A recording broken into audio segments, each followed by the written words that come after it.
Making a winning lowball offer on a New York City apartment is a dream come true for any buyer. While it is possible to submit a successful lowball offer in both the buyer's or seller's market, it's obviously much easier when market conditions favor buyers. A prerequisite for making any lowball offer in New York City is that you must be a serious buyer who is prepared to submit a fully documented offer. No seller will take you seriously if you send an aggressive one-sentence email from your Yahoo or Gmail account with your offer price.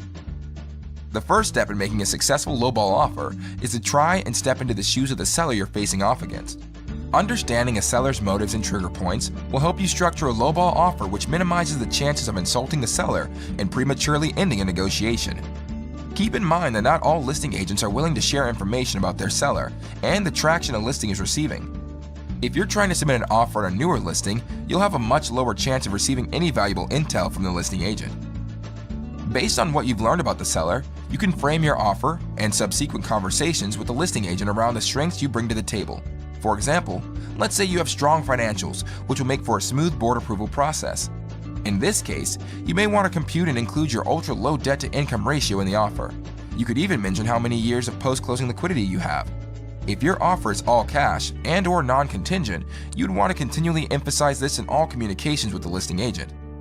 By definition, if you're submitting a lowball offer, it'll be very difficult to find comps which justify your offer price. However, if you search long enough, you'll be able to find something which you can present to the seller and/or listing agent when asked. Most buyers who submit lowball offers make a very combative take-it-or-leave-it approach. This strategy has an ultra-low success rate, mostly because it's incendiary and usually just enrages the seller to the point that they don't want to speak to you. Contrast that approach to submitting a fully documented lowball offer which targets the seller's trigger points and also includes at least some methodology and/or substantiation of your offer price and corresponding thought process.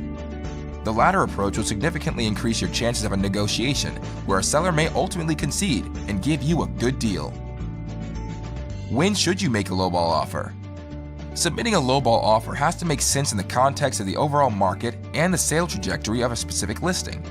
What we mean by this is that there are certainly instances where it makes the most sense to submit a lowball offer. Here are some scenarios where a lowball offer has the highest chance of success. A listing has been on the market for more than 120 days, the asking price is unreasonable, and the listing is aged.